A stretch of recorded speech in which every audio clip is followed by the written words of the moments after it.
श्री शिव महापुराण रुद्र संहिता। श्री गणेशाय नमः। श्री सरस्वती नमः।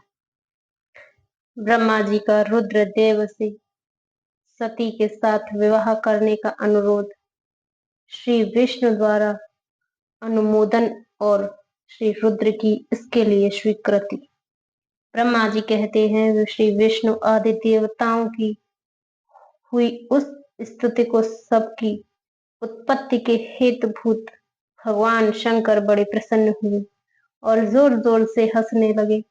मुझ ब्रह्मा और विष्णु को अपनी अपनी पत्नी के साथ आया हुआ देव महादेव जी ने हम लोगों से यथोचित वार्तालाप किया और रुद्र बोले, हे हरे, हे विधे तथा हे देवताओं और महर्षियों, आज निर्भय होकर यहाँ अपने आने का ठीक ठीक कारण बताओ। तुम लोग किस लिए यहाँ आए हो और कौन सा कार्य आ पड़ा है, वह सब सुनना चाहता हूँ, क्योंकि तुम्हारे द्वारा की गई स्तुति से मेरा मन बहुत प्रसन्न है। मुने, महादेव जी के इस प्रकार पूछने पर भगवान विष्णु की आज्ञा से मैंने वार्तालाप आरंभ की। मुझ ब्रह्मा ने कहा, देव देव महादेव, करुणा सागर प्रभु, हम दोनों इन देवताओं और ऋषियों के साथ जिस उद्देश्य से यहाँ आए हैं उसे सुनिए। वृषभध्वज, विशेषतः आपके ही लिए हमारे यहाँ आगमन हुआ है, क्योंकि हम तीनों सहार्थी हैं। सृष्टि चक्र के संचालन रूप प्रयोजन की सिद्धि के लिए एक दूसरे के सहायक हैं।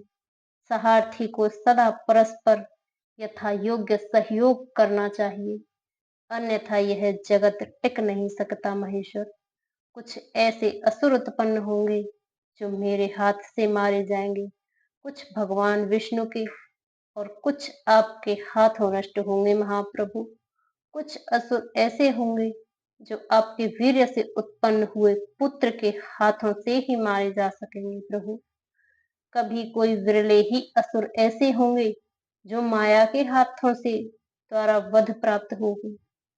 आप भगवान शंकर की कृपा ही देवताओं को सदा उत्तम सुख प्राप्त होगा।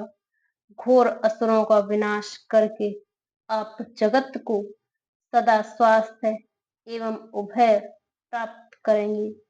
अथवा यह भी संभव है कि आपके हाथ से कोई भी असुर न मारे जाए, क्योंकि आप सदा योग युक्त रहते हुए राग द्वेष से रहित हैं तथा एकमात्र दया करने में ही लगे रहते हैं।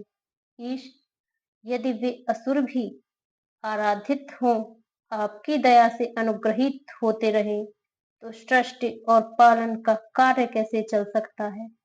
अतः वृषभध्वज, आपको प्रतिदिन सृष्टि आदि उपयुक्त कार्य करने के लिए उद्यत रहना चाहिए। यदि सृष्टि पालन और संहार रूप कर्म न करने हो, तब तो हमने माया से जो भिन्न भिन्न शरीर धारण किए हैं, उनकी कोई उपयोगिता अथवा औचित्य ही नहीं है। वास्तव में हम तीनों एक ही हैं, कार्य के भेद से भिन्न भिन्न देह धारण करके स्थित हैं। यदि कार्य भेद सिद्धि न हो, तब तो हमारे रूप भेद का कोई प्रयोजन ही नहीं है। देव, एक ही परमात्मा महेश्वर तीन स्वरूपों में अभिव्यक्त हुए हैं। इस रूप भेद में उनकी अपनी माया ही कारण है। वास्तव में प्रभु स्वतंत्र है, वे लीला के उद्देश्य से ही ये सृष्टि आदि कार्य करते हैं। भगवान श्री हरि उनके बाएं अंग से प्रकट हुए हैं, मैं ब्रह्मा उनके दाएं अंग से प्रकट हुआ हूँ, और आप रुद्रदेव उनके सदाशिव हृदय से आविर्भूत हुए हैं। अतः आप ही शिव के पुण्य रूप हैं। प्रभु, इस प्रकार अभिन्न रूप होते हुए भी हम तीन रूपों में प्रकट हैं। सनातन देव, हम तीनों उन्हीं भगवान सदाशिव और शिवा के पुत्र हैं। इस यथार्थ तत्व का आप हृदय से अनुभव कीजिए। प्रभु, मैं और श्री विष्णु आपके आदेश से प्रसन्नता पूर्वक लोक की सृष्टि और पालन के कार्य कर रहे हैं तथा कार्य कारणवश सपत्नी भी हो गए हैं। अतः आप भी विश्व हित के लिए तथा देवताओं को सुख पहुंचाने के लिए एक परम सुंदरी रमणी को अपनी पत्नी बनाने के लिए ग्रहण करें महेश्वर। एक बात और है, उसे सुनिए। मुझे पहले के वृतांत का स्मरण हो गया है। पूर्व काल में आपने ही शिव रूप से जो यह बात हमारे सामने कही थी, वही इस समय सुना रहा हूँ। आपने कहा था, ब्रह्मा, मेरा ऐसा ही उत्तम रूप तुम्हारे अंग विशेष ललाट से प्रकट होगा, जिसकी लोक में रुद्र नाम से प्रसिद्धि होगी। तुम ब्रह्मा सृष्टिकर्ता हो गए, श्री हरि जगत का पालन करने वाले हुए, और मैं सगुण रुद्र रूप होकर संहार करने वाला हूँ। एक स्त्री के साथ विवाह करके लोक के उत्तम कार्य की सिद्धि करूंगा। अपनी कही हुई इस बात को याद करके अपनी ही पूर्व प्रतिज्ञा को पूर्ण कीजिए स्वामी। आपका यह आदेश है कि मैं सृष्टि करूं, श्री हरि पालन करें, और आप स्वयं संहार के हेतु बनकर प्रकट हो। आप साक्षात शिव ही संहार कर्ता के रूप में प्रकट हुए हैं। आपके बिना हम दोनों अपना अपना कार्य करने में समर्थ नहीं हैं। अतः आप एक ऐसी कामिनी को स्वीकार करें जो लोकहित के कार्य में तत्पर रहे शंभु। जैसे लक्ष्मी भगवान विष्णु की और सावित्री मेरी सहधर्मिणी है, उसी प्रकार आप इस समय अपनी जीवन सहचरी प्राण वल्लभों को ग्रहण करें। मेरी यह बात सुनकर लोकेश्वर महादेव जी के मुख पर मुस्कुराहट दौड़ गई। वे श्री हरि के सामने मुझसे इस प्रकार बोले, ईश्वर ने कहा, ब्रह्मा, हरे, तुम दोनों मुझे सदा ही अत्यंत प्रिय हो। तुम दोनों को देखकर मुझे बड़ा आनंद मिलता है। तुम लोग समस्त देवताओं में श्रेष्ठ तथा त्रिलोकी के स्वामी हो। लोक हित के कार्य में मन लगाए रहने वाले तुम दोनों वचन मेरी दृष्टि में अत्यंत गौरवपूर्ण है। किंतु सुरश्रेष्ठ गण, मेरे लिए विवाह करना उचित नहीं होगा, क्योंकि मैं तपस्या में संलग्न रहकर सदा संसार से विरक्त ही रहता हूँ, और योगी के रूप में मेरी प्रसिद्धि है, जो निवृत्ति के सुंदर मार्ग पर स्थित है। अपने आत्मा में ही रमण करता आनंद मानता हूँ। रंजन, माया से निर्लिप्त हूँ, जिसका शरीर अवधूत दिगंबर है, जो ज्ञानी आत्मदर्शी और कामना से शून्य है, जिसके मन में कोई विकार नहीं है, जो भोगों से दूर रहता है तथा जो सदा अपवित्र और अमंगल वेशधारी है, उसे संसार में कामनी से क्या प्रयोजन है? यह इस समय मुझे बताओ तो सही। मुझे तो सदा केवल योग में लगे रहने की आनंद आता है। ज्ञानहीन पुरुष ही योग को छोड़कर भोग को अधिक महत्व देता है। संसार में विवाह करना, पराई बंधन में बंधना, इसे बहुत बड़ा बंधन समझना चाहिए। इसलिए मैं सत्य सत्य कहता हूँ, विवाह के लिए मेरे मन में थोड़ी सी भी अभिरुचि नहीं है। आत्मा ही अपना उत्तम अर्थ या स्वार्थ है।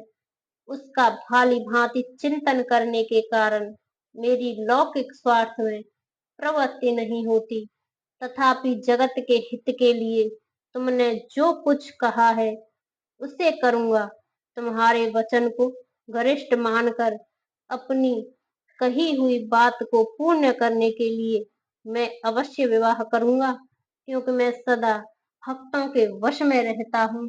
परंतु मैं जैसी नारी को प्रिय पत्नी के रूप में ग्रहण करूंगा और जैसी शर्त के साथ करूंगा, उसे सुनो हरे ब्रह्मा। मैं जो कुछ कहता हूँ उसे वह सर्वथा उचित है। जो नारी मेरे तेज को विभाग पूर्वक ग्रहण कर सके, जो योगिनी तथा इच्छा अनुसार रूप धारण करने वाली हो, उसी की तुम पत्नी बनाने के लिए मुझे बताओ। जब मैं योग में तत्पर रहूं, तब उसे भी योगिनी बनकर रहना होगा, और जब मैं कामाक्ष हूँ, तब उसे भी कामिनी के रूप में ही मेरे पास रहना होगा। वेद वेत्ता विद्वान जिन्हें अविनाशी बतलाते हैं, उन ज्योति स्वरूप सनातन शिव का मैं सदा चिंतन करता हूँ और करता रहूंगा ब्रह्मा।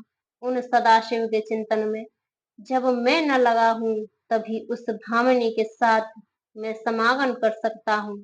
जो मेरे शिव चिंतन में विघ्न डालने वाली होगी, वह जीवित नहीं रह सकती। उसे अपने जीवन से हाथ धोना पड़ेगा। तुम विष्णु और मैं तीनों ही ब्रह्म स्वरूप शिव के अंशभूत हैं। अतः महाभागगण हमारे लिए उनका निरंतर चिंतन करना ही उचित है। कमलासन उनके चिंतन के लिए मैं बिना विवाह कर भी रह लूंगा, किंतु उनका चिंतन छोड़कर विवाह नहीं करूंगा। अतः तुम मुझे ऐसी पत्नी प्रदान करो जो सदा मेरे कर्म के अनुकूल चल सके। ब्रह्मा, उसमें भी मेरी एक और शर्त है, तुम उसे सुनो। यदि उस स्त्री का मुझ पर और मेरे वचन पर अविश्वास होगा, तो मैं उसे त्याग दूंगा। उनकी यह बात सुनकर मैंने और श्री हरि ने मंद मुस्कान के साथ मन ही मन प्रसन्नता का अनुभव किया। फिर विनम्र होकर बोला, नाथ महेश्वर प्रभु, आपने जैसी नारी की खोज आरंभ की है, वैसी ही स्त्री के विषय में आपको प्रसन्नता पूर्वक कह रहा हूँ। साक्षात सदाशिव की धर्म पत्नी जो उमा है, वे ही जगत का कार्य सिद्ध करने के लिए भिन्न भिन्न रूप में प्रकट हुई है प्रभु। सरस्वती और लक्ष्मी, ये दो रूप धारण करके वे पहले ही यहाँ आ चुकी हैं। इनमें लक्ष्मी तो श्री विष्णु की प्राण वल्लभा हो गई, और सरस्वती मेरी अब हमारे लिए वे तीसरा रूप धारण करके प्रकट हुई है प्रभु। लोक हित का कार्य करने की इच्छा वाली देवी शिवा दक्ष पुत्री के रूप में अवतीर्ण हुई है। उनका नाम सती है। सती ही ऐसी भार्या हो सकती है जो सदा आपके लिए हितकारिणी हो देवेश। महातेजस्विनी सती आपके लिए आपको पति रूप में प्राप्त करने के लिए दृढ़ता पूर्वक कठोर व्रत का पालन करती हुई तपस्या कर रही है महेश्वर। आप उन्हें वर देने के लिए जाइए, कृपा कीजिए और बड़ी प्रसन्नता के साथ उन्हें उनकी तपस्या के अनुरूप वर देकर उनके साथ विवाह कीजिए। शंकर, भगवान विष्णु की, मेरी तथा इन संपूर्ण देवताओं की यही इच्छा है। आप अपनी शुभ दृष्टि से हमारी इस इच्छा को पूर्ण कीजिए, जिससे हम आदर पूर्वक इस उत्सव को देख सकें। ऐसा होने से तीनों लोकों में सुख देने वाला परम मंगल होगा और सबकी सारी चिंता मिट जाएगी, इसमें संशय नहीं है। तदंतर मेरी बात समाप्त होने पर लीला विग्रह धारण करने वाले भक्त वत्सल महेश्वर से मधुसूदन अच्युत ने समर्थन किया। तब भक्त वत्सल भगवान शिव ने हंसकर कहा, बहुत अच्छा, ऐसा ही होगा। ऐसा कहने पर दोनों उनसे आज्ञा ले अपनी पत्नी तथा देवताओं और मुनियों के साथ अत्यंत प्रसन्न हो अपने अभीष्ट स्थान को चले आए। शाम सदाशिव।